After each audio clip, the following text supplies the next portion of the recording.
Hello students, welcome to my YouTube channel. Students, कल हमने क्या किया था, हमने इस कैमरे के आगे 12th क्लास स्टार्ट की थी और आज हम क्या करने जा रहे हैं, आज हम अपनी 11th क्लास स्टार्ट करने जा रहे हैं। कौन सी क्लास? 11th class. एक्चुअली मैंने 11th क्लास का कुछ बेसिक चीज़ें करवाई हैं अपने इस चैनल पे। आपने क्या करना है, फियर फ्री फिजिक्स चैनल पे जाना है, उसकी प्लेलिस्ट ओपन करनी है, उस प्लेलिस्ट में क्लास 11th पे जाना है।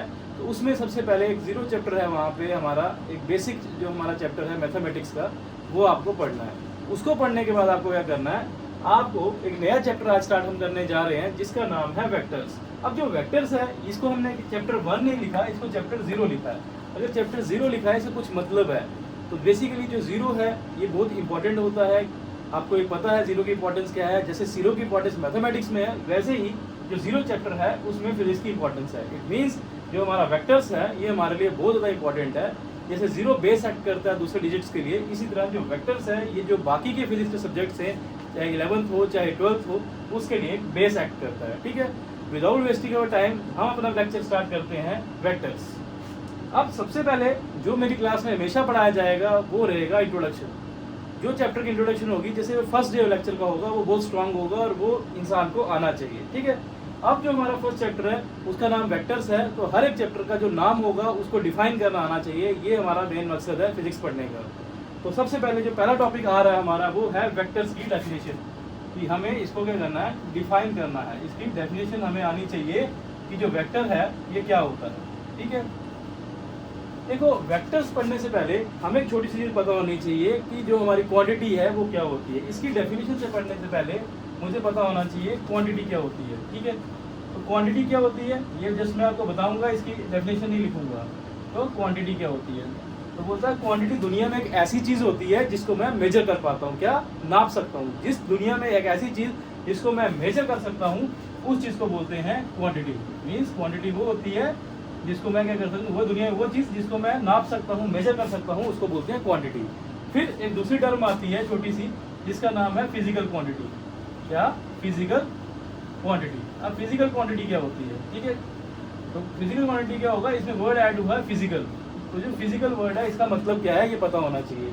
अब एक ऐसी क्वांटिटी जिसको मैं मेजर कर सकता हूँ और जिसकी हेल्प से मैं फिजिक्स के लॉज को एक्सप्लेन कर सकता हूँ। जो हमारे फिजिक्स में जो लॉज होते हैं उनको अगर मैं एक्सप्लेन कर पाऊँ, वो जो क्वांटिटी होती है उस क्वांटिटी को बोलते हैं फिजिकल क्वांटिटी। तो ये हमारा दो टॉपिक थे। पहला टॉपिक था कि क्वांटिटी क्या होती है, तो दूसरा है फिजिकल क्वांटिटी क्या होती है। मैं रिपीट कर रहा हूँ, फिजिकल क्वांटिटी वो क्वांटिटी होती है जिसको मैं मेजर कर पाता हूँ, नाप सकता हूँ और जिसकी हेल्प से मैं फिजिक्स के लॉ को एक्सप्लेन कर सकता हूँ। वो जो क्वांटिटी होती है उसको बोलते हैं फिजिकल क्वांटिटी। अब हम आते हैं वेक्टर्स क्या है। अब जो फिजिकल क्वांटिटीज है ये बेसिकली आगे क्या 3 किस्म की होती हैं। ये कौन सी होती हैं? ये होती हैं 3। एक होती है स्केलर्स, दूसरी होती है वेक्टर्स और तीसरी होती है रेशो। अब मैं रेशो क्या होती है, ये दो फिजिकल क्वांटिटी लें, उनको डिवाइड करें तो जो चीज़ बनती है उसको रेशो बोलते हैं। ठीक है, ये हम बाद में डिस्कस करेंगे क्या होता है। लेकिन उससे पहले जो फिजिकल क्वांटिटी 2 किस्म की जो होती हैं वो है स्केलर्स और है वेक्टर्स। इन दोनों में मेजर डिफरेंस क्या है स्केलर्स और वेक्टर्स का, ये हम बेसिकली पढ़ेंगे। अब जो स्केलर क्वांटिटीज होती हैं ये वो क्वांटिटीज होती हैं जिनका सिर्फ मैग्नीट्यूड होता है। क्या होता है? सिर्फ मैग्नीट्यूड। अब क्वेश्चन राइज होता है कि जो मैग्नीट्यूड है इसका मतलब क्या होता है। तो वो क्वांटिटीज जिनका क्या होता है, सिर्फ मैग्नीट्यूड, ओनली मैग्नीट्यूड होता है, उनको क्या बोलते हैं स्केलर्स। मैग्नीट्यूड का मतलब होता है साइज, या हम बोल सकते हैं वैल्यू। जिन क्वांटिटीज का सिर्फ साइज होता है और जिनकी क्या होता है नो डायरेक्शन, जिनकी कोई डायरेक्शन नहीं होती, उन क्वांटिटीज को क्या बोलते हैं स्केलर्स। ठीक है, ये आ गया स्केलर्स क्या होता है। दूसरी जो फिजिकल क्वांटिटी आती है हमारी उसको बोलते हैं वेक्टर्स। और वेक्टर्स को हम क्या करेंगे, वेक्टर्स को हम डिटेल में पढ़ेंगे इस चैप्टर में। तो अभी हम स्टार्ट करने जा रहे हैं कि जो वेक्टर्स है उसकी डेफिनेशन क्या होती है। स्केलर क्या होता है, स्केलर वो फिजिकल क्वांटिटीज होती हैं जिनका सिर्फ ओनली मैग्नीट्यूड होता है बट नो डायरेक्शन, कोई डायरेक्शन नहीं होती, उनको बोलते हैं स्केलर्स। ठीक है, अब वेक्टर्स क्या होता है इसकी डेफिनेशन। तो वेक्टर्स क्या होता है, तो वेक्टर्स क्या होती हैं, ये वो फिजिकल क्वांटिटीज होती हैं, those physical quantities, physical quantity को पी क्यों लिख रहा हूं मैं, those physical quantities which have first magnitude, जिनका क्या होता है मैग्नीट्यूड होता है, मीन्स जिनकी क्या होती है कुछ साइज होता है वो, दूसरी बात जिनका मैग्नीट्यूड हो, जिनकी डायरेक्शन हो, those quantity which have direction, magnitude and third important चीज, ये किसी बुक्स में बस ये लिखा होता है कि वो फिजिकल क्वांटिटीज जिनकी मैग्नीट्यूड होता है, डायरेक्शन होती है, उनको क्या बोलते हैं, वेक्टर्स बोलते हैं। बट ये कंप्लीट डेफिनेशन नहीं है इसकी। जो कंप्लीट डेफिनेशन आती है इसकी वो क्या होती है, बोलते हैं कि वो फिजिकल क्वांटिटीज जिनका मैग्नीट्यूड होता है, जिनकी डायरेक्शन होती है, और एंड मतलब और जो किसको फॉलो करती है, एंड विच फॉलोज, और जो कि किसको फॉलो करती है, and which follows vector loss. जो वेक्टर चैप्टर है इसमें क्या होते हैं, कुछ कानून होते हैं वेक्टर के, वेक्टर लॉ ऑफ एडिशन, बोलता है वो क्वांटिटीज जिनका मैग्नीट्यूड होता है, जिनकी डायरेक्शन होती है, और जो किसको फॉलो करते हैं, वेक्टर लॉस को, किसको, वेक्टर के लॉस को, वो जो क्वांटिटीज होती है उनको क्या बोलते हैं, वेक्टर्स। तो बेसिकली वेक्टर लॉस क्या होते हैं ये हम आगे जाके डिटेल में पढ़ेंगे। बेसिकली जो वेक्टर लॉस आपके सिलेबस में है वो बेसिकली 3 है। कौन से हैं, एक है ट्राइंगल लॉ, दूसरा है पैरेललोग्राम लॉ, तीसरा है पॉलीगन लॉ। ठीक है, ये जस्ट मैं इंट्रोडक्शन दे रहा हूँ आपको। ये 3 लॉ है, और ये जो 3 लॉ है इनके बारे में हम डिटेल में स्टडी करेंगे इसके बाद। कि अभी आपको याद रखना है कि वेक्टर्स कौन से होते हैं, वो फिजिकल क्वांटिटीज होती हैं, फिजिकल क्वांटिटी क्या होती है वो बता दिया मैंने आपको। वो फिजिकल क्वांटिटीज होती हैं जिनका मैग्नीट्यूड होता है, जिनकी डायरेक्शन होती है, और जो क्या करते हैं, किसको फॉलो करते हैं, वेक्टर्स के लॉज को। तो वेक्टर्स के अपने लॉज होते हैं, उनको जो क्वांटिटीज फॉलो करती हैं उनको बोलते हैं वेक्टर्स। नेक्स्ट जो हमारा आता है वो है वेक्टर्स की एग्जाम्पल। कौन सी फिजिकल क्वांटिटीज है उनके नाम पता होने चाहिए। ठीक है, अभी हम देखते हैं। अब जो हमारा आ रहा है वो है हमारे एग्जांपल्स किसके, वेक्टर से। अभी हमने पढ़ा कि जो वेक्टर्स है वो क्या होते हैं, उसके डिफाइन करना हमने सीख लिया कि उसको कैसे डिफाइन करते हैं। अब जो हम करने जा रहे हैं वो एग्जांपल्स हैं, कौन सी ऐसी फिजिकल क्वांटिटीज हैं जिनको हम क्या बोलते हैं, वेक्टर्स बोलते हैं। तो मैंने बोला वेक्टर्स वो होते हैं जिनका क्या होता है, मैग्नीट्यूड होता है 1 नंबर, दूसरी डायरेक्शन होती है 2 नंबर, तीसरा क्या बोला, जो वेक्टर लॉस को, जो फिजिकल क्वांटिटीज वेक्टर के लॉस को, जो वेक्टर के कानून होते हैं उनको फॉलो करती हैं, उनको बोलते हैं क्या, वेक्टर्स। अब इसके एग्जाम्पल मैं बताने जा रहा हूँ, और सबसे इंपॉर्टेंट ये बात है कि जो मैं इसकी एग्जाम्पल बता रहा हूँ उसकी जो सीक्वेंस है वो आपकी इंपॉर्टेंट है। तो आपको सीक्वेंस में याद रखना है कौन सी क्वांटिटीज को हम वेक्टर्स बोलते हैं। ठीक है, ध्यान से। तो पहली एग्जाम्पल इसकी आ रही है वो है डिस्प्लेसमेंट। कि जो डिस्प्लेसमेंट है ये बेसिकली क्या है, एक वेक्टर क्वांटिटी है। क्या है, वेक्टर क्वांटिटी है। तो ये एक फिजिकल क्वांटिटी है, और अगर ये वेक्टर है तो इसका मतलब इसका क्या होगा, इसका मैग्नीट्यूड भी होगा, इसकी डायरेक्शन भी होगी, और ये वेक्टर लॉस को फॉलो भी करता होगा। कौन, डिस्प्लेसमेंट जो फिजिकल क्वांटिटी होगी वो। ठीक है, पहली एग्जांपल ये आ गई। नेक्स्ट जो एग्जांपल आती है वो है वेलोसिटी। जो वेलोसिटी है ये भी क्या है, एक वेक्टर क्वांटिटी है। ये कैसे वेक्टर क्वांटिटी है, क्योंकि मैं बोलता हूँ एक गाड़ी है उसकी जो वेलोसिटी है वो 2 मीटर पर सेकंड है, लेकिन कहाँ पे है, टुवर्ड्स द नॉर्थ है। इट मींस जब मैं लाइन बोल रहा हूँ तो मैग्नीट्यूड की बात कर रहा हूँ, 2 मीटर पर सेकंड उसका मैग्नीट्यूड हो गया, और टुवर्ड्स द नॉर्थ अगर बोल रहा हूँ तो उसकी डायरेक्शन होगी। तो इट मींस वेलोसिटी भी क्या है, एक वेक्टर क्वांटिटी है। थर्ड जो एग्जांपल इसकी आती है वो आती है आपकी एक्सेलरेशन। तो एक्सेलरेशन भी क्या है, एक वेक्टर क्वांटिटी है। और एक्सेलरेशन होता क्या है, देखो वेलोसिटी क्या होता है, वेलोसिटी होता है ds/dt, means rate of change of displacement is known as the velocity. ये आपने पढ़ा था 9th क्लास में। ठीक है, एक्सेलरेशन क्या होता है, change in velocity upon change in time, कि कितने वेलोसिटी चेंज हुई कितने टाइम पे, अगर उन दोनों को मैं रेशो लूं तो उसका जो आंसर होता है वो क्या दर्शाता है हमें, वो दिलाता है हमें एक्सेलरेशन। मैं साथ में आपको फार्मूले बताते जा रहे हैं। और जो डिस्प्लेसमेंट है इसको डिनोट करते हैं s से। ठीक है, अगर s के ऊपर मैंने एरो लगाई है, इसका एरो का मतलब होता है वेक्टर। ये हमें अभी जस्ट पढ़ने जा रहे हैं एरो का क्यों लगाते हैं इसके ऊपर। फिर चौथी एग्जांपल जो आती है हमारे पास वो आता है मोमेंटम। जो मोमेंटम है ये भी क्या है, एग्जांपल है किसकी, वेक्टर क्वांटिटी की। तो मोमेंटम भी क्या है, एक वेक्टर क्वांटिटी। और मोमेंटम को हम p से नोट करते हैं, और मोमेंटम क्या होता है, प्रोडक्ट होता है किसका, मास और वेलोसिटी का। ठीक है, फिर नेक्स्ट जो आता है हमारा, जो नेक्स्ट एग्जांपल आती है वो आता है फोर्स। अब जो फोर्स है वो भी क्या है, एक वेक्टर क्वांटिटी है। अगर फोर्स वेक्टर है तो फोर्स का फार्मूला क्या होता है, ma के बराबर होता है। अदरवाइज इसका मोर प्रिसाइसली फार्मूला बोलो तो फार्मूला होता है dp/dt, differentiation of momentum with respect to time. ये डिफरेंशिएशन क्या होती है, ये आपको ऐसे पता चलेगा जब आप मेरे ओल्ड लेक्चर से, जो 11th क्लास के लेक्चर से प्लेलिस्ट में जो बेसिक मैंने मैथमेटिक्स पढ़ाया वहाँ पे बताया कि डिफरेंशिएशन क्या होती है। तो ये dp/dt होता है फोर्स, इसका असली फार्मूला ये होता है, उसका डिराइव करके ये फार्मूला बनता है ma। ठीक है, ये हम पढ़ेंगे कहाँ पे पढ़ेंगे, न्यूटन्स लॉस ऑफ मोशन में पढ़ेंगे। नेक्स्ट जो 6वीं एग्जांपल आती है वो है वेट। अब जनरली जो वेट होता है वो भी क्या है, एक वेक्टर क्वांटिटी है। वेट अगर वेक्टर है, क्यों वेक्टर है? क्योंकि वेट क्या है, it is a type of force. तो वेट क्या होता है, एक फोर्स की ही टाइप होती है। क्यों? क्योंकि फोर्स होता है ma और वेट क्या होता है mg। मास इंटू ग्रेविटी होता है, ये मास इंटू एक्सेलरेशन, दोनों एक्सेलरेशन से मल्टीप्लाई हो रहे हैं, इसलिए ये भी क्या है, वेक्टर है। ये याद रखने का तरीका है, ठीक है। नेक्स्ट वो बोलता है कोई भी मोमेंटम हो, मैंने यहाँ पे मोमेंटम लिखा, अब मैं यहाँ पे लिख रहा हूँ एंगुलर मोमेंटम। क्या लिख रहा हूँ? Angular momentum. मोमेंटम को एम से लिख रहा हूँ। अब कोई भी मोमेंटम हो, चाहे खाली मोमेंटम हो, इसको लीनियर मोमेंटम भी बोलते हैं, L momentum, that is linear momentum. कोई भी मोमेंटम हो, चाहे ये मोमेंटम हो, लीनियर मोमेंटम हो, चाहे एंगुलर मोमेंटम हो, ये दोनों किस में आते हैं, वेक्टर में आते हैं। इसी तरह वेलोसिटी, चाहे लीनियर वेलोसिटी हो, चाहे एंगुलर वेलोसिटी हो, ये किसकी एग्जांपल होती है? ये होती है वेक्टर की, एंगुलर वेलोसिटी। ये किसकी एग्जांपल है? वेलोसिटी, ये हमारे वेक्टर की एग्जांपल है, ठीक है। अब एक जो बहुत इंपॉर्टेंट केस आ रहा है, वो एक छोटा सा केस है, वो एक छोटा सा एक्सेप्शनल केस है, एरिया। कि जो एरिया है ये क्या है, स्केलर है या वेक्टर है? ये आपसे पूछा जाता है कि बताओ कि जो एरिया है ये स्केलर है या जो एरिया है वेक्टर है, ये बताओ। याद रखना ये एक्सेप्शनल केस है, ये एक्सेप्शनल केस है कि जो एरिया होता है ये क्या होता है, ये एक वेक्टर क्वांटिटी होता है। अगर ये वेक्टर क्वांटिटी एरिया, तो इट मींस कि एरिया की दो चीजें होंगी, एरिया का मैग्नीट्यूड भी होगा और एरिया की डायरेक्शन भी होगी। तो याद रखना कि जो एरिया की डायरेक्शन है ये कहाँ पे होती है, ये हमेशा होती है आउटवर्ड, बाहर की तरफ। आउटवर्ड कैसे? आउटवर्ड नॉर्मल 90 डिग्री पे। इसकी डायरेक्शन कहाँ पे होती है? Outward normal. ये आपको याद रखना एरिया की। इस चीज को समझने के लिए मैं छोटी सी यहाँ पे डायग्राम बना रहा हूँ, कंजेस्टेड हो रहा है।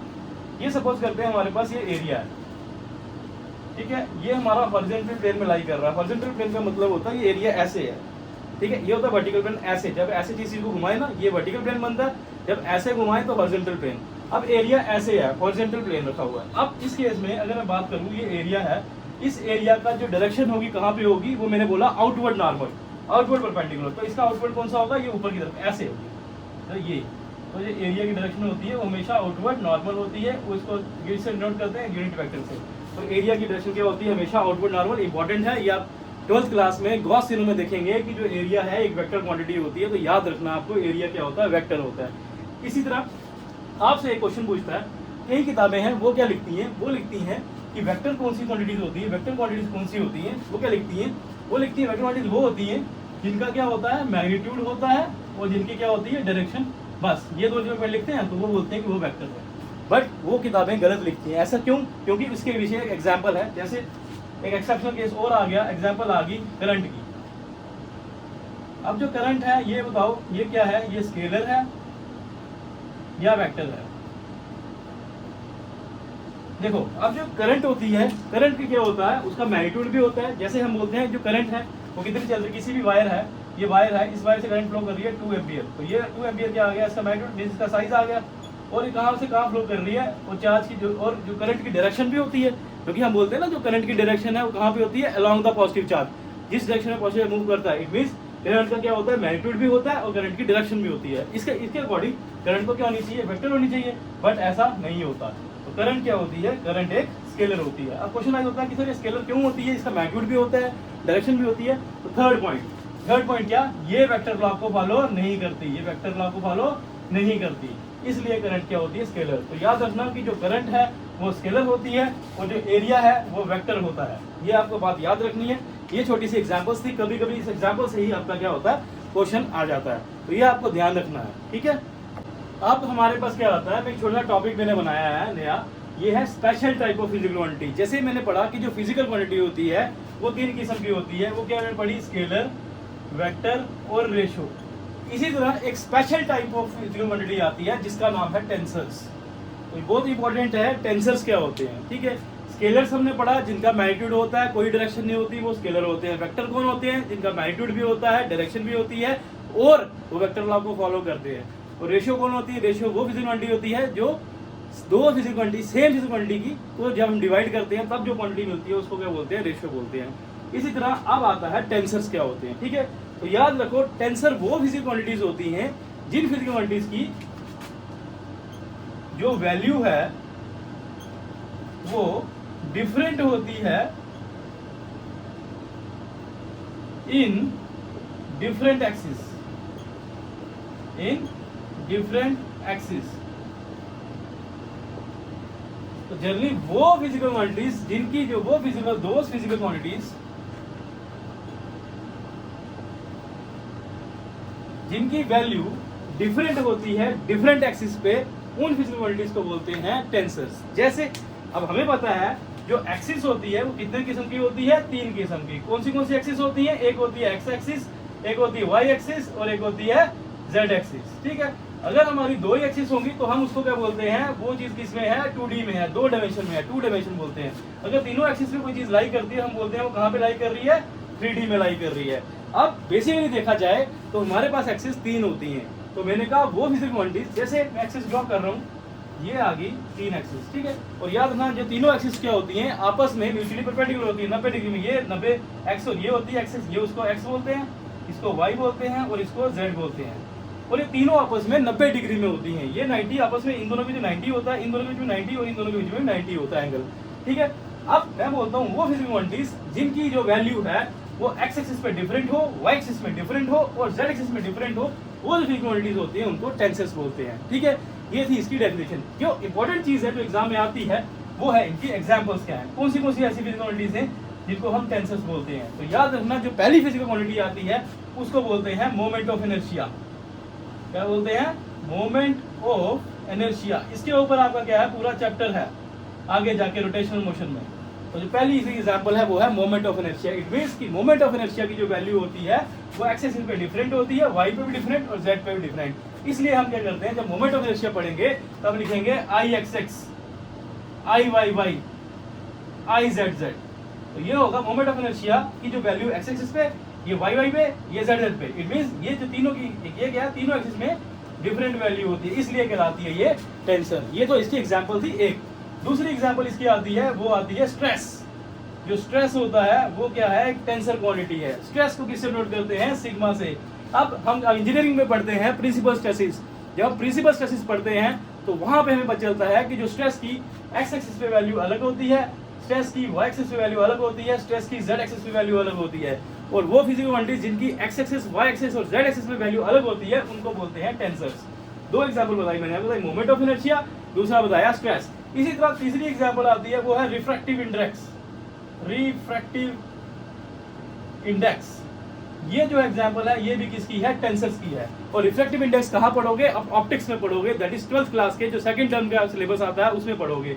और आपको एग्जांपल इनमें जो कॉम्पिटिटिव एग्जाम में क्वेश्चन आएगा वो क्या आएगा कि टेंसर्स जो होती हैं उनकी एग्जांपल्स क्या हैं। तो आपको याद रखनी है ये 3 मेजर एग्जांपल्स हैं, बाकी बहुत सारी क्वांटिटीज हैं, आप इंटरनेट पे सर्च कर सकते हैं, वहां पे आपको इसके नाम मिल जाएंगे। मेरा मकसद था बताना इसे टेंसर्स कौन सी क्वांटिटीज होती हैं। ये वो फिजिकल क्वांटिटीज होती हैं जिनकी वैल्यू डिफरेंट होती है डिफरेंट एक्सिस में, मींस तीनों एक्सिस में इसकी वैल्यू डिफरेंट होती है, वो होती है क्या आपकी टेंसर्स। देखो जो ये हमारे लेक्चर चल रहा है, ये लेक्चर टोटली जो हमारा है ये नीड बेसिस लेक्चर रहेंगे और जो कॉम्पिटिटिव एग्जाम्स के रहेंगे। ज्यादा फोकस हमारा कॉम्पिटिटिव एग्जाम में रहेगा एज कम्पेयर टू द जो हमारे बोर्ड एग्जाम्स हैं। टू बी वेरी फ्रैंक मैं आपसे क्लियर कर दूं, ठीक है। अब हम क्या करेंगे, अब हम एग्जाम्पल्स पढ़ेंगे। नेक्स्ट टॉपिक जो हम पढ़ लेंगे, हमने वेक्टर्स पढ़ लिया है, उसके एग्जाम्पल्स पढ़ ली हैं। अब हम पढ़ेंगे कि जो वेक्टर्स हैं वो कितने टाइप्स के होते हैं, और आज हम लेक्चर में खत्म करेंगे कि टाइप्स ऑफ वेक्टर्स, कितने टाइप्स के वेक्टर्स होते हैं, ठीक है। अब हम क्या कर रहे हैं, अब जो हमारा टॉपिक आ रहा है वो है टाइप्स ऑफ वेक्टर्स की। जो वेक्टर्स हैं वो कितनी टाइप्स के होते हैं, ये बेसिकली लगभग 7 से 8 किस्म के वेक्टर्स होते हैं। ये हम टर्न बाय टर्न पढ़ेंगे और इनको ध्यान से सुनना, क्योंकि जो टाइप्स ऑफ वेक्टर्स है इनकी जो डेफिनेशंस हैं इनमें से कभी कभी नीट में क्वेश्चन फ्रेम हो जाता है, एनडीए में क्वेश्चन फ्रेम हो जाता है, ठीक है। तो इसलिए जो हमारी डेफिनेशंस हैं बहुत ध्यान से देखेंगे, ठीक है, बहुत ध्यान से। और मैं आपसे रिक्वेस्ट करता हूं कि जो ये बच्चे लेक्चर देख रहे हैं वो अपने साथ में सिर्फ ये लेक्चर बेड में लेट के ना देखें, अपना टेबल लगाएं, ये लेक्चर देखें और कॉपी पेन लें, साथ में नोट्स बनाएं। अगर वो नोट्स नहीं बनाएंगे इस लेक्चर को देखने का कोई फायदा नहीं है। अब हमारा जो पहला टाइप ऑफ वेक्टर आता है वो है इक्वल वेक्टर। बोलता है इक्वल वेक्टर्स कौन से वेक्टर्स होते हैं, वो बोलता है कि अब देखो इक्वल क्या, 2 वेक्टर्स इक्वल कब होंगे, ये आपसे पूछा जा रहा है। अब आपको पता है वेक्टर वो होता है जिनका मैग्नीट्यूड होता है, जिनकी डायरेक्शन होती है। अब 2 वेक्टर्स इक्वल कब कहलाएंगे, जब उनका मैग्नीट्यूड क्या होगा, सेम होगा, और जब उनकी डायरेक्शन भी सेम होगी। तो सिंपल सी बात है, तो इसकी डेफिनेशन क्लियर हो गई है।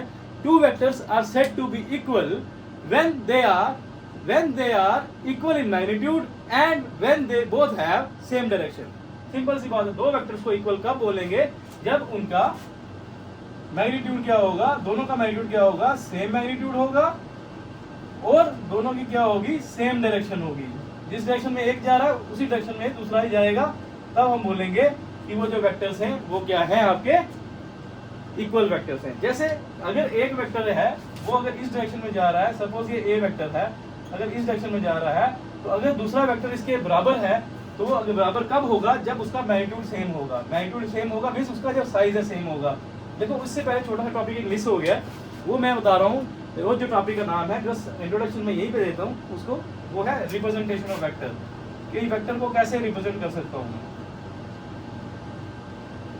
रिप्रेजेंटेशन ऑफ वेक्टर्स, कि वेक्टर को कैसे रिप्रेजेंट कर सकता हूँ, मींस ग्राफिकली मैं उसको कैसे रिप्रेजेंट करता हूँ। तो जनरली कोई भी अल्फाबेट है, कभी वेक्टर, जैसे मैं बोलता हूँ ए वेक्टर लिखना मुझे, तो मैं करूंगा जो ए है उसको लिखूंगा, ठीक है, और उसके ऊपर एक एरो बना दूंगा, तो ये क्या कहलाएगा, अगर मैं ये कहलाएगा ए वेक्टर, ठीक है। इसी तरह अगर मैं बोलूंगा लिखो आप क्या बी वेक्टर लिखो, तो कुछ नहीं करना, बी लिखना है और उसके ऊपर एरो बना देनी है, तो ये बन जाएगा बी वेक्टर। इसी तरह अगर मैं बोलता हूँ आप क्या लिखो ए बी वेक्टर लिखो, तो यहाँ पे मैं ए बी लिखूंगा, इसके ऊपर एरो बनाऊंगा, तो ये आएगा ए बी वेक्टर। अगर मैं यहाँ पे ए बी लिखता हूँ खाली, तो ये एक वेक्टर नहीं कहलाएगा। अगर मैं इसके ऊपर एरो बनाऊंगा तभी ये वेक्टर कहलाएगा, ठीक है। अब जो ये एरो है ये क्या रिप्रेजेंट कर रही है देखो, और ये एरो हमेशा याद रखना कहाँ से कहाँ जाती है, ये लेफ्ट है ये राइट है, हमेशा ये लेफ्ट से राइट जाती है। अब जो ये एरो है इसको डिटेल में पढ़ते हैं। अब ये एरो क्या रिप्रेजेंट करती है, ये जो एरो है इसको क्या बोलते हैं, इसका टेल, या इसको क्या बोलते हैं टर्मिनल पॉइंट, जहाँ पे एंड हो रही है इसके टेल बोलते हैं। और जो ये एरो है जो ये, इसको बोलते हैं टिप। तो यहाँ पे दो चीजें हैं, टिप टेल। तो जो ये एरो हेड है इसको बोलते हैं टिप, और जो ये वाला पोर्शन होता है इसको बोलते हैं टेल। और जनरली जो यहाँ से लेके जो यहाँ तक की जो लेंथ है ये हमेशा क्या बताती है, ये किसी वेक्टर का क्या बताती है, हमेशा मैग्नीट्यूड क्या बताती है, ये मैग्नीट्यूड बताती है। जनरली जो ये लेंथ होती है ये हमेशा वेक्टर का क्या बताती है, मैग्नीट्यूड। अगर मैं एक वेक्टर ये बना रहा हूँ, मैं बना रहा हूँ ये छोटा सा वेक्टर, ये मैं इसको लिख रहा हूँ ये ए वेक्टर है, और अगर मैं यहाँ पे एक और चीज बना रहा हूँ वो इसको मैं लिखता हूँ बी वेक्टर है, तो ये क्या दर्शाता है, जो ये लेंथ है जो हमारी टिप से टेल तक की लेंथ है ये दर्शाती है इसके साइज को, मैग्नीट्यूड को। अगर इट मींस यहाँ से यहाँ तक ये जो लेंथ है ये क्या बता रही है, मैग्नीट्यूड। और जो ये एरो होती है ये बता रही है इसकी डायरेक्शन वेक्टर की, ये बता रही है कि जो डायरेक्शन है टुवर्ड्स द राइट जा रहा है। तो ये आपका टिप टेल है, जो टिप टेल के बीच में जो डिस्टेंस होता है उसको मैग्नीट्यूड बोलते हैं, ठीक है। अब जो ये एरो है इसका साइज का रिप्रेजेंट कर रहा है मैग्नीट्यूड को, और ये एरो है रिप्रेजेंट कर रही है इसको डायरेक्शन को। और ये है रिप्रेजेंटेशन ऑफ वेक्टर। किसी वेक्टर को हम कैसे रिप्रेजेंट करते हैं, तो कैसे रिप्रेजेंट करते हैं, एक सिंपल अल्फाबेट लेते हैं उसके ऊपर एरो बनाते हैं, वो क्या बन जाता है, वेक्टर बन जाता है, ठीक है। सिंपल सी बात है, ये था रिप्रेजेंटेशन ऑफ वेक्टर, कैसे मैं किसी वेक्टर को कैसे रिप्रेजेंट कर सकता हूँ, ठीक है। अभी हमारा टॉपिक चल रहा था क्या,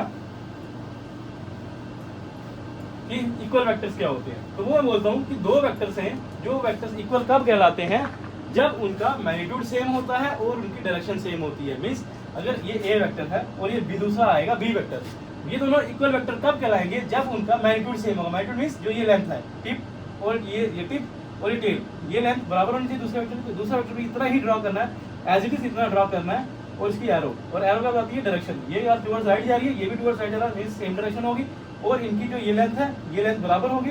तो यहाँ से पता चल जाएगा ये दो वेक्टर्स क्या हैं, इक्वल वेक्टर्स हैं। तो याद रखना दो वेक्टर्स को इक्वल कब बोलेंगे, जब उनका मैग्नीट्यूड एज वेल एज जो डायरेक्शन है वो क्या होगी, सेम होगी। तो तब बोलेंगे कि वो जो दो वेक्टर्स हैं वो क्या है, इक्वल है, ठीक है, क्लियर। अब आता है पैरेलल वेक्टर्स की। जो पैरेलल वेक्टर्स होते हैं ये वेक्टर्स क्या होते हैं, ठीक है।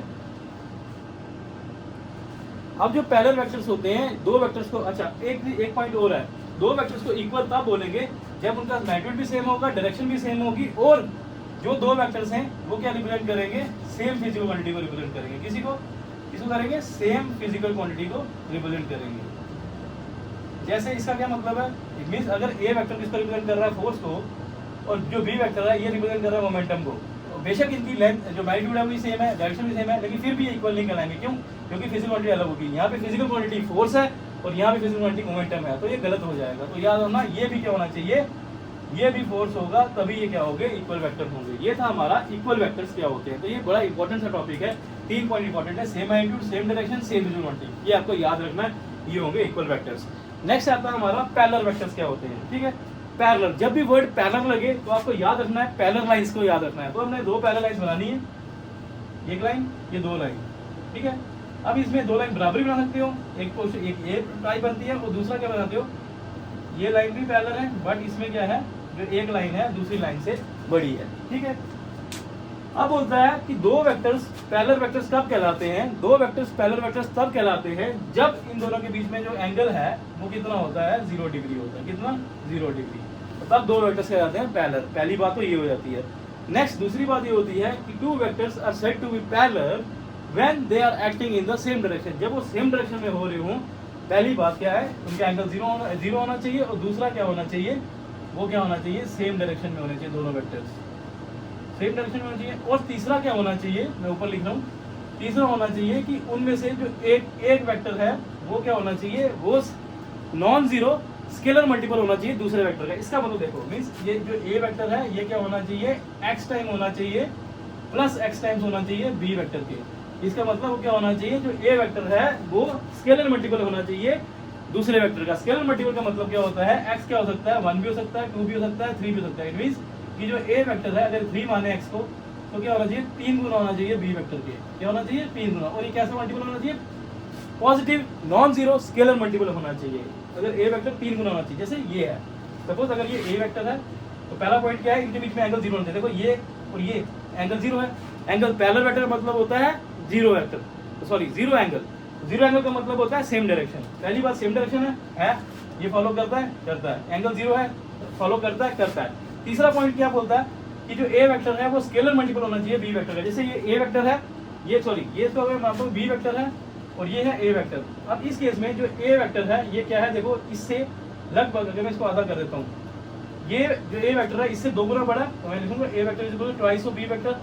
और ये प्लस है, क्यों प्लस है, अगर यहाँ पे प्लस हुआ इसका मतलब, प्लस का मतलब वेक्टर्स में अगर प्लस लगता है तो उसका मतलब होता है सेम डायरेक्शन की, दोनों क्या है, सेम डायरेक्शन में है। ठीक है, तो ये +2 है, +2 में स्केलर मल्टीपल है, तो ये यहाँ पे ये भी प्रूव हो गई। लेकिन अगर इस केस में देखें, अगर ये ए वेक्टर है और ये अगर बी वेक्टर है, तो ये यहाँ पे लिखेंगे, अगर ये दोनों इक्वल है तो हम लिखेंगे A vector equals to B vector. ठीक है, अब ये स्केलर मल्टीपल यहाँ पे नहीं लिखेंगे, क्यों, क्योंकि ये क्या है, 1 टाइम्स है। तो इधर यहाँ पे x की वैल्यू कितनी है, 1 है, तो ये 1 टाइम्स है, इसलिए 1 लिखेंगे। तो यहाँ पे अगर कोई ऐसा लिखा होता है कहीं पे A vector is equals to B vector, इसका मतलब क्या होता है, ये जो दो वेक्टर है ये मैग्नीट्यूड में भी इक्वल है और इनकी डायरेक्शन भी क्या है, सेम है। ये इंपॉर्टेंट बात है। लेकिन अगर यहाँ बीच में प्लस हो, अगर यहाँ पे +3 लिखा हो, इसका मतलब क्या है, जो ए वेक्टर है ये 3 गुना बड़ा है बी वेक्टर से है, तो ये क्या है, इसकी डायरेक्शन तो इसकी सेम है, बट इसका जो मैग्नीट्यूड है, जिसका साइज है 3 गुना ज्यादा है इससे। अब नेक्स्ट मैं बोलता हूँ, अगर आपको ऐसे मिले यहाँ पे फिजिक्स में लिखा हुआ कि जो ए वेक्टर है वो क्या है, वो बी वेक्टर के बराबर है, बट वो माइनस, ऐसे लिखा हो A vector equals to minus of B vector, इसका क्या मतलब है कि जो ए वेक्टर है वो बी वेक्टर का है, उसका जो मैग्नीट्यूड है वो बराबर तो है, बट जो नेगेटिव साइन है ये क्या इंडिकेट करता है, ये अपोजिट डायरेक्शन को इंडिकेट करता है। क्या करता है, अपोजिट डायरेक्शन को। अगर आपको बोला जाए इसकी डायग्राम बनाओ, तो आपने क्या करना है, ये दोनों का मैग्नीट्यूड बराबर है, तो हमने एक एरो लेना, ये दर्शाना ए वेक्टर, और यहाँ पे दूसरी एरो लेनी है। ठीक है, लेकिन यहाँ माइनस साइन है, माइनस साइन क्या इंडिकेट करता है, अपोजिट डायरेक्शन। तो बी वेक्टर इसके बराबर ही तो है, इसकी जो टिप टेल की लेंथ है वो तो बराबर रखनी है, बट इसकी जो डायरेक्शन है वो अपोजिट कर देनी है। तो बी ए वेक्टर इधर होगा और बी वेक्टर इधर होगा।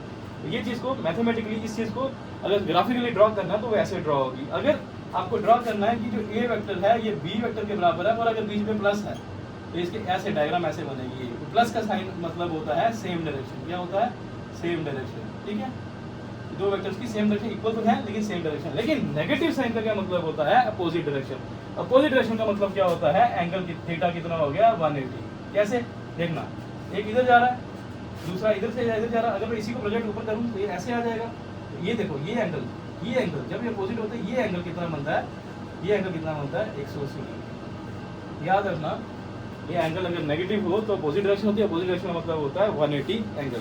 तो ये हमारा टॉपिक। अब जो हमारा नेक्स्ट है, थर्ड टाइप ऑफ वेक्टर आता है, उसका नाम है एंटी पैरेलल वेक्टर। देखो नाम से पता चल रहा है, पहले हमने पैरेलल पढ़ा, अब है एंटी। एंटी का मतलब होता है उल्टा। पैरेलल है लेकिन कैसा, उल्टा पैरेलल है। ठीक है, तो वो दो वेक्टर्स को एंटी पैरेलल का बोलेंगे, उल्टा पैरेलल का बोलेंगे। इसको ए वेक्टर ऐसे आ गया, सपोज ये ए वेक्टर है, और इसके भी दो केस बनाऊंगा, और दूसरा आ गया ऐसे इक्वली बराबर आई इसके ये वेक्टर। तो एंटी मींस उल्टा आना चाहिए, तो ये दो वेक्टर ऐसे होगा। तो दो एंटी पैरेलल वेक्टर कैसे दिखते हैं, ऐसे दिखते हैं। तो पहले यहाँ से इसकी डेफिनेशन बनाएंगे। एंटी पैरेलल वेक्टर्स वो वेक्टर्स होते हैं, पहली बात वो वेक्टर्स होते हैं जिनका क्या होता है, जो डायरेक्शन होती है वो क्या होती है, अपोजिट।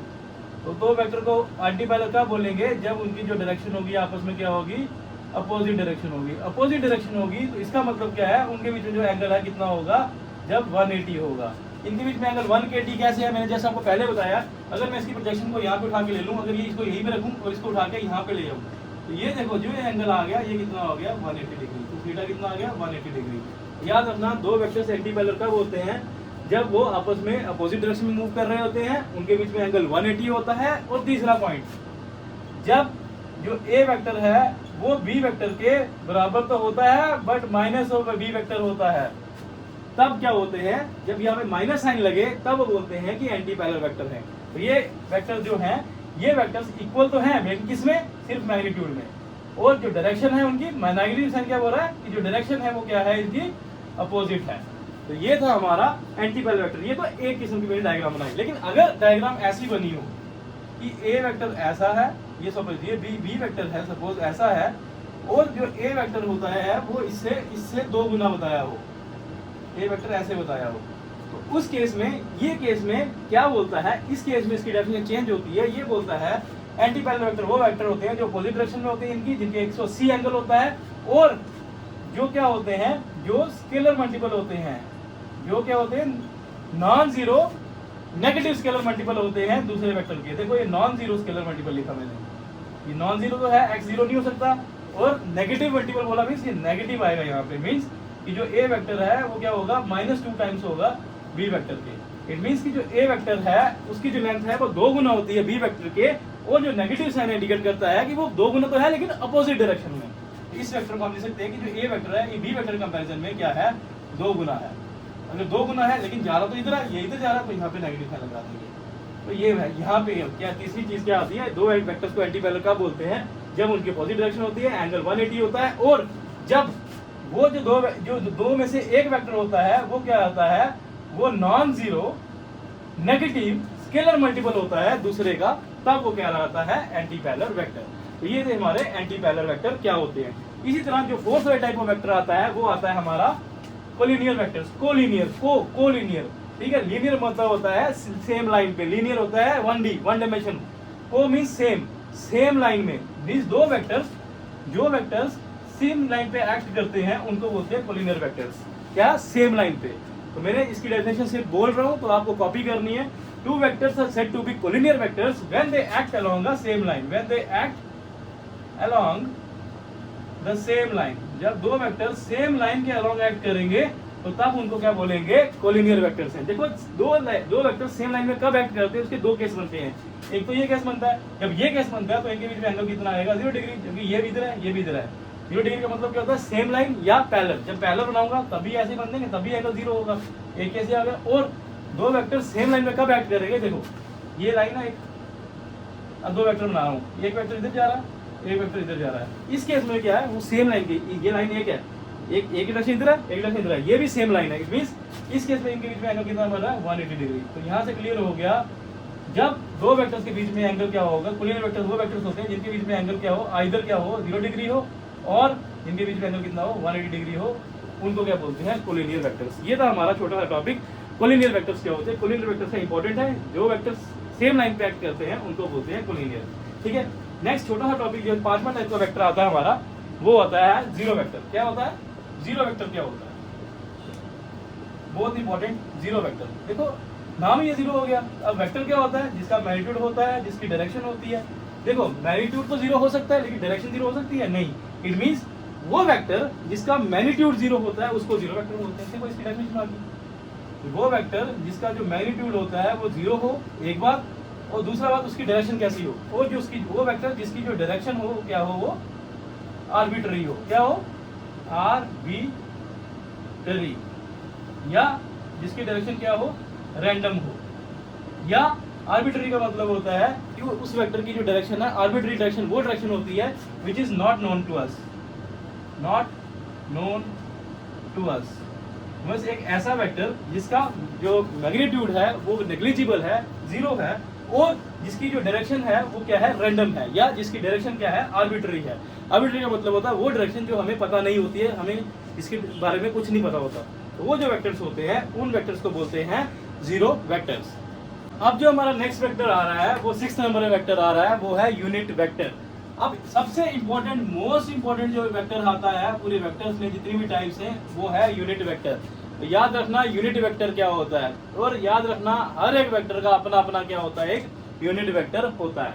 तो यूनिट वेक्टर क्या होता है, तो सबसे इंपॉर्टेंट, अगर कोई भी अगर आपको वेक्टर, जैसे आप हमेशा अगर मैं बोलता हूँ कि ए वेक्टर का यूनिट वेक्टर बनाओ, तो अगर मुझे ए वेक्टर का यूनिट वेक्टर बनाना है तो कुछ नहीं करना, मुझे लिखना ए और ए के ऊपर क्या लगानी है, कैप। इसको क्या बोलते हैं, कैप।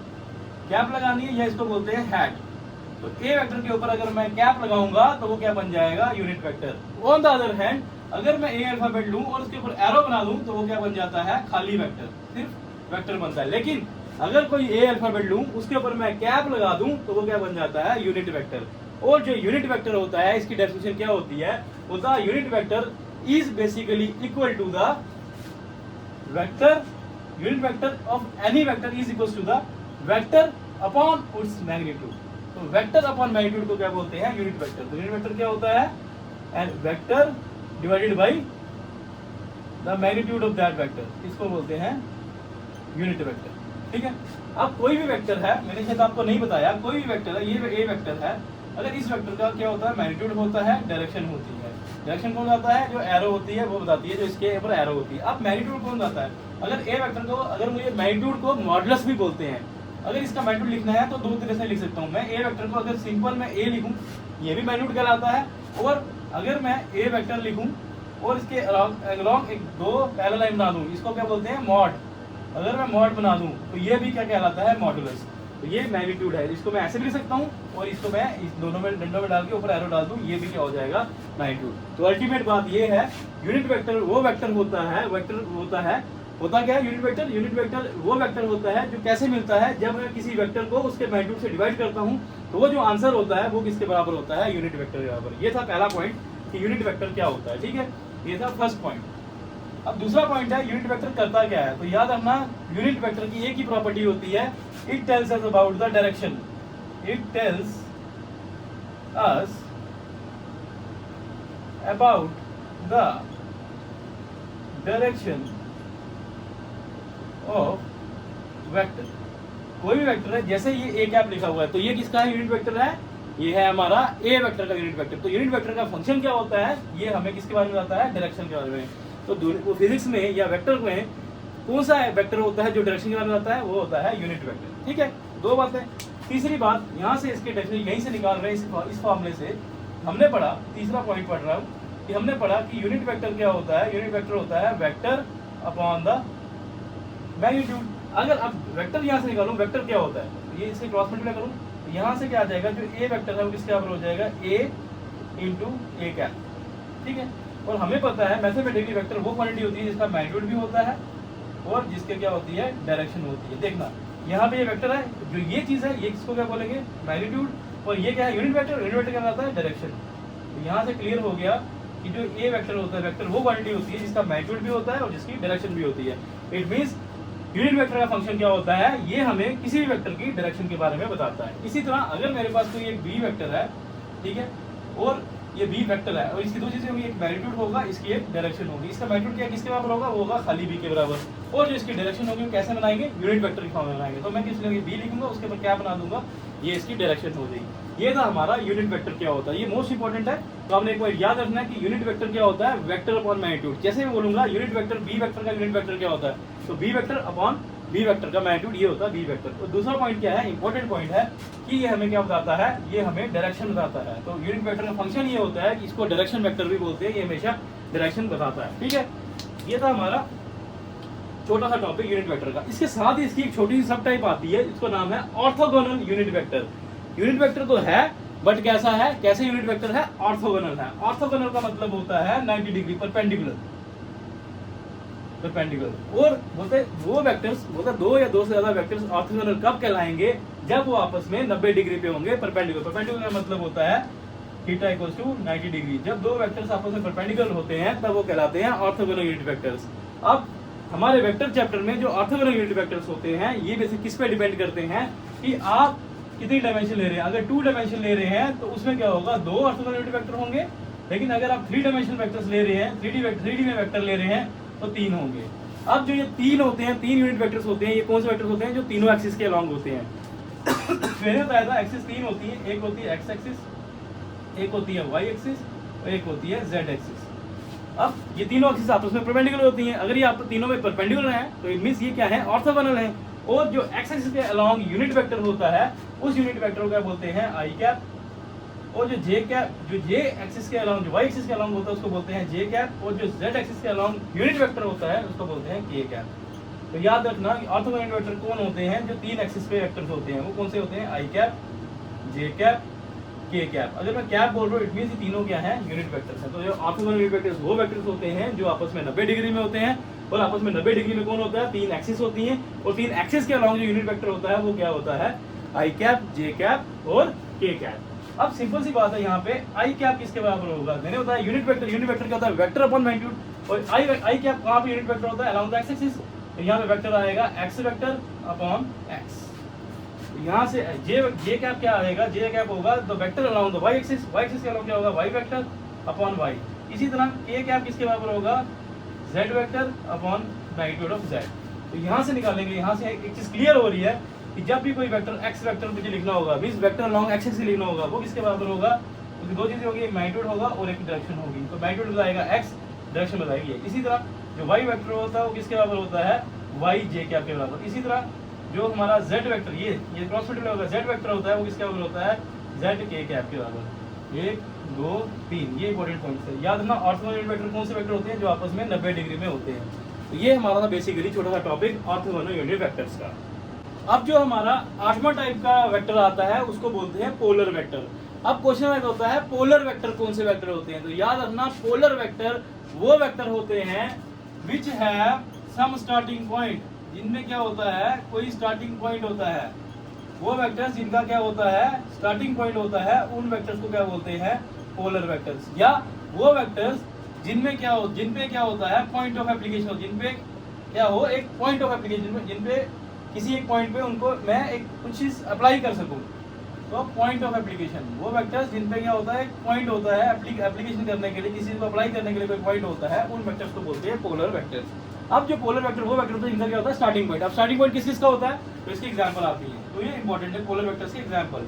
तो बोलता है स्टार्टिंग पॉइंट कौन कौन स्टार्ट करता है, स्टार्ट होता है हम कहाँ से स्टार्ट करते हैं, जब कोई बॉडी डिस्प्लेस होती है इसको अपना एक स्टार्टिंग पॉइंट होता है।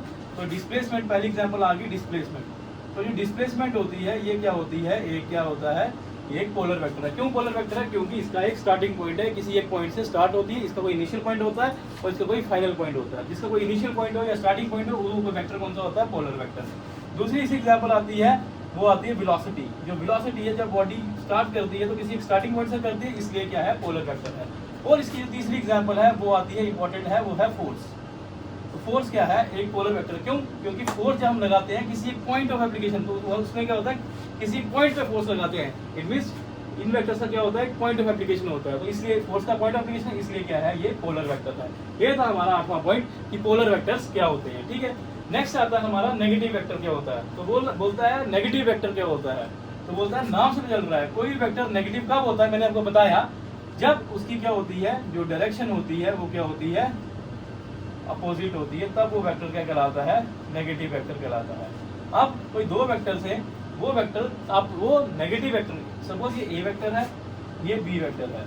अब जो ए वेक्टर है ये नेगेटिव वो बी वेक्टर कब कहलाता है, जब जो ये ए वेक्टर है इसकी जो डायरेक्शन है वो क्या होती है, अपोजिट होती है as compared to the B vector. और जब इसका जो मैग्नीट्यूड होता है, देखो इक्वल टू का साइन है, वो क्या होता है, सेम होता है as that of B vector. It means a vector is said to be negative if its magnitude is equal to the other vector but its direction is opposite to the other vector, then that vector is known as the negative of that vector। तो यहाँ पे इस जो ये मेरा यहाँ पे मैंने एक्सप्रेशन लिखा हुआ है इस एग्जांपल में कि जो a वेक्टर है ये बेसिकली क्या है, negative of the b vector है। तो ये a वेक्टर क्या है, नेगेटिव वेक्टर है किसका, b वेक्टर का।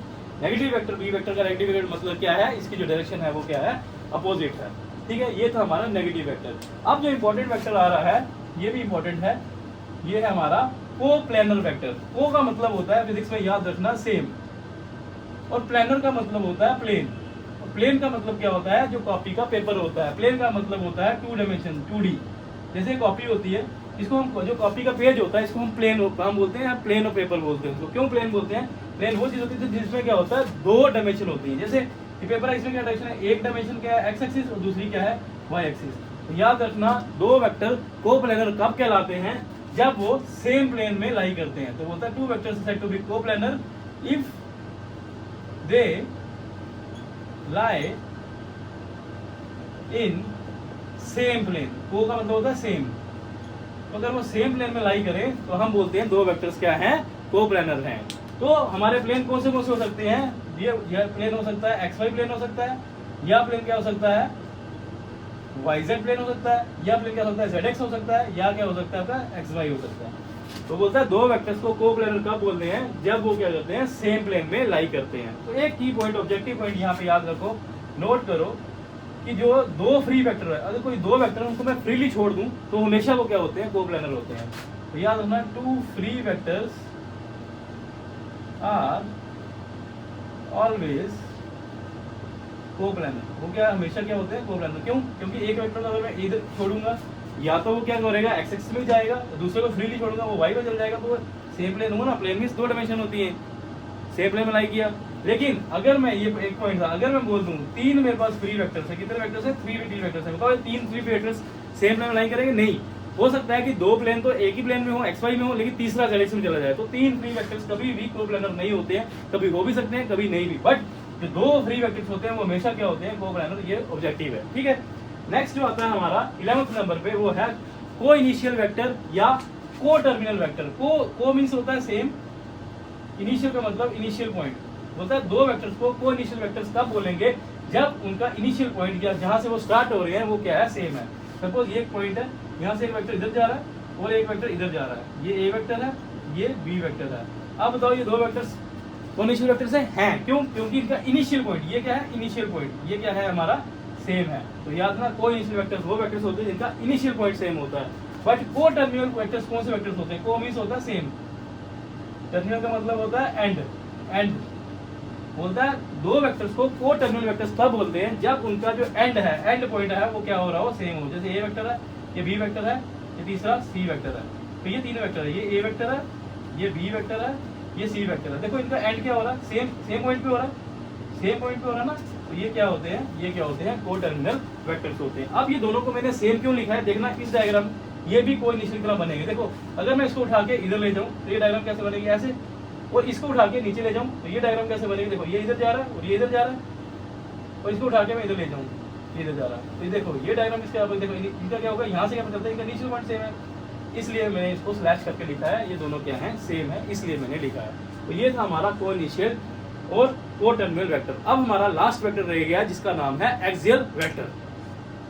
अब जो हमारा लास्ट वेक्टर आता है उसका नाम है एक्सियल वेक्टर। देखो ये एक्सियल वेक्टर लास्ट है बट ये इंपॉर्टेंट है। तो कभी कभी जो एक्सियल वेक्टर है इसकी एग्जांपल से ही नीट में क्वेश्चन आ जाता है। तो पहले हम इसको डिफाइन करना सीखेंगे, क्योंकि मैंने बताया फिजिक्स में हर चीज को डिफाइन करना आना चाहिए, तभी आपका कॉम्पिटिटिव एग्जाम चाहे एनडीए हो, चाहे नीट हो, चाहे IIT JEE हो, तभी क्लियर होगा जब आपके बेस स्ट्रांग होगा, फाउंडेशन स्ट्रांग होगी। और फाउंडेशन स्ट्रांग कैसे होगी, जब आप चीजों को डिफाइन करना आता होगा। अब एक्सियल वेक्टर्स कौन होते हैं? एक्सियल वो वेक्टर, देखो वेक्टर का क्या है, एक्सियल से क्या पता चलता है हमें, एक्सिस, ठीक है। तो याद रखना वो वेक्टर्स, किन वेक्टर्स को हम एक्सियल वेक्टर्स बोलते हैं, मतलब दोज वेक्टर्स विच शोज या विच रिप्रेजेंट्स रोटेशनल इफेक्ट्स, जो क्या करें, रोटेशनल इफेक्ट्स को क्या करें, रिप्रेजेंट करें या शो करें, और जो एक्ट करें along the axis of rotation, जो एक्ट करें कहाँ पे, एक्सिस ऑफ रोटेशन पे, वो जो वेक्टर्स होते हैं उन वेक्टर्स को बोलते हैं क्या, एक्सियल वेक्टर्स। मींस वो वेक्टर्स जो क्या रिप्रेजेंट किया, किसको शो करें या किसको रिप्रेजेंट करें, किसको रिप्रेजेंट करें, और रोटेशनल इफेक्ट्स को, और जो जिनकी डायरेक्शन कहाँ पे हो, along the axis of rotation, जिस एक्सिस के अराउंड along रोटेशन हो रही है उस पे क्या रिप्रेजेंट करें, अगर उस पे एक्ट करें, वो जो वेक्टर्स होते हैं वो एक्सियल होते हैं, ठीक है। अब अगर ये एक्सियल वेक्टर्स हैं तो इनकी दो चीजें हैं, इनका मैग्नीट्यूड है और इनकी डायरेक्शन है। तो याद रखना कि जो एक्सियल वेक्टर है उनकी जो डायरेक्शन होती है वो कहाँ होती है, वो होती है along the axis of the rotation। अब वो जो डायरेक्शन है वो कौन देता है, वो देता है राइट हैंड स्क्रू रूल। क्या होता है, right hand screw net rule. Screw क्या होता है, जो ऐसे नेट सा होता है, ठीक है, वो देता है इसकी क्या डायरेक्शन, और इसकी डायरेक्शन कहाँ होती है एक्सिस ऑफ रोटेशन के ऊपर। अब इसकी एक्सिस ऑफ रोटेशन की इसकी जो राइट हैंड स्क्रू रूल है वो क्या बोलता है, वो बोलता है कि अगर एक बॉडी है, ये कोई एक्सिस ऑफ रोटेशन है, कोई एक एक्सिस है जिसके अराउंड वो रोटेट कर रही है और ये बॉडी ऐसे है, ठीक है। अब ये राइट हैंड स्क्रू रूल बोलता है कि अगर ये बॉडी कैसे घूम रही हो, ये कैसे होती है, देखो घड़ी चलती है क्लॉकवाइज, ये दो डायग्राम बना रहा हूँ, ठीक है।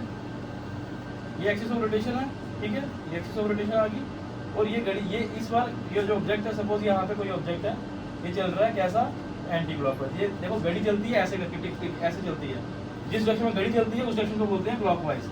ये डायरेक्शन क्या होती है क्लॉकवाइज। तो याद रखना घड़ी हमेशा ऐसे ही चलती है, तो इस जैसे घड़ी चलती है उसको बोलते हैं क्लॉकवाइज। अब ये घड़ी ऐसे चलती है, उसके उल्टा चल रही है, इसको बोलते हैं एंटी क्लॉकवाइज। उल्टा, एंटी मतलब क्लॉक, जो क्लॉक के उल्टा डायरेक्शन, एंटी क्लॉकवाइज डायरेक्शन। इस केस में बोलता, और यहाँ पे मुझे पता है एक्सियल वेक्टर कहाँ पे होगा, अलोंग द एक्सिस, ये एक्सिस रोटेशन है, इसके अलोंग ही जाएगा। अब ये क्या होगा, किसी एक केस में ऊपर की तरफ जाएगा, एक केस में एक्सियल वेक्टर नीचे की तरफ जाएगा। अब ये कहाँ जाएगा, कौन डिसाइड करेगा, स्क्रू रूल डिसाइड करेगा। स्क्रू रूल देखो, कोई भी स्क्रू है, जब इसको मैं ऐसे ऐसे घुमाता हूँ, क्लॉकवाइज घुमाता हूँ, ये देखो ये स्क्रू है, इसको मैं ऐसे ऐसे घुमा रहा हूँ, देखो ऐसे ऐसे क्लॉकवाइज घुमा रहा हूँ। जब मैं क्लॉकवाइज घुमाऊंगा ये कहाँ नीचे जाता है, नीचे की तरफ जाता है। तो ये इट मीन्स जब हमारा क्या होगा, क्लॉकवाइज होगा रोटेशन, जैसे यहाँ पे है, तब वो कहाँ जाएगा, नेट नीचे की तरफ जाएगा। इसलिए जो एक्सियल वेक्टर की डायरेक्शन है यहाँ पे डाउनवर्ड होगी। क्या होगी, परपेंडिकुलर होगी, लेकिन कैसी होगी, डाउनवर्ड। याद रखना क्लॉकवाइज डायरेक्शन में, जब क्लॉकवाइज में कोई चीज रोटेट कर रही होती है तो उस डायरेक्शन में जो हमारा एक्सियल वेक्टर होता है वो डाउनवर्ड, उसकी डायरेक्शन अलोंग द एक्सिस तो होती है लेकिन डाउनवर्ड होती है। लेकिन एंटी क्लॉकवाइज देखो, जब कोई नेट है उसको आप ऐसे ऐसे घुमाओगे, ऐसे ऐसे घुमाओगे, तो कहाँ पे आएगा, ऊपर की तरफ, ऐसे ऐसे ऊपर की तरफ आता जाएगा, ऊपर की तरफ आता जाएगा। तो एंटी क्लॉकवाइज केस में ये एक्सियल वेक्टर ऊपर की तरफ होता है, तो इसकी डायरेक्शन क्या होती है, परपेंडिकुलर अपवर्ड्स। ये हमारा छोटा सा टॉपिक था कि जो एक्सियल वेक्टर्स कौन होते हैं और उनकी डायरेक्शन कहाँ पे होती है। उनकी डायरेक्शन होती है अलोंग द एक्सिस, और वो वेक्टर्स होते हैं जो रोटेशनल इफेक्ट, जो रोटेटिंग इफेक्ट शो कर रही है, जो चीजें रोटेट कर रही होती है वही क्या होती है, एक्सियल होती है। अब इसके आता है जो एंट्रेंस में क्वेश्चन आता है, वही थे एग्जाम्पल। तो रोटेट कौन करता है, रोटेट करता है जो एंगुलर चीजें होती है, जो भी एंगुलर वर्ड जहाँ जिनके आगे लगा होता है। तो पहली इसकी एग्जाम्पल आती है एंगुलर वेलोसिटी, ठीक है। दूसरी एग्जाम्पल आती है इसका एंगुलर मोमेंटम। देखो जब भी एंगुलर वर्ड लगेगा इट मींस वो रोटेटिंग की बात करेगा, तो रोटेटिंग इफेक्ट क्यों करते हैं, वही होते हैं। ये दो एग्जाम्पल हो तो आप बोलो ये एक्सियल वेक्टर। तीसरा एग्जाम्पल जो आता है पेपर में वो है टॉर्क। अब टॉर्क क्या होता है ये हम आगे जाके पढ़ेंगे, तो याद रखना TORQUE ये होता है टॉर्क। इसको टाउ से नोट करते हैं, इसको इस सिंबल को बोलते हैं टाउ, TAU टाउ। ये जो टाउ होता है, ये टॉर्क होता है, ये भी क्या करता है, रोटेटिंग इफेक्ट को शो करता है, इसलिए ये क्या होता है, एक्सियल वेक्टर होता है। ये हमारा छोटा सा टॉपिक था जिसमें हमने क्या पढ़ा, मैं रिवाइज करने जा रहा हूँ लास्ट के 2 मिनट में। हमने क्या पढ़ा आज, हमने सबसे पहले पढ़ा कि वेक्टर क्या होता है, उसको डिफाइन किया, ठीक है। उसको डिफाइन करने से पहले हमने पढ़ा क्वांटिटी क्या होती है, फिजिकल क्वांटिटी क्या होती है, कितने टाइप की होती है वो पढ़ा। फिर हमने उसका special type of physical quantity पढ़ा जिसको टेंसर बोलते हैं। फिर हमने क्या पढ़ा, रिप्रेजेंटेशन ऑफ वेक्टर, कि वेक्टर को हम कैसे रिप्रेजेंट कर सकते हैं। कैसे रिप्रेजेंट करते हैं, कोई भी अल्फाबेट लेते हैं उसके ऊपर एरो डालते हैं तो वो क्या बन जाता है, वेक्टर बन जाता है। फिर हमने पढ़ा टाइप्स ऑफ वेक्टर, और टाइप्स ऑफ वेक्टर में हमने कितने वेक्टर पढ़े, 12 इसकी टाइप्स पढ़ी। अब इन 12 टाइप्स में से जो सबसे इंपॉर्टेंट टाइप हमारी आती है वो है क्या, यूनिट वेक्टर। वो है यूनिट वेक्टर, और हमारी क्या आती है, यूनिट वेक्टर, और हमारी जो एक्सियल वेक्टर है, इनमें से कोई क्वेश्चन आता है, ठीक है। ये था हमारा आज का टॉपिक, ठीक है। Thanks for watching our video.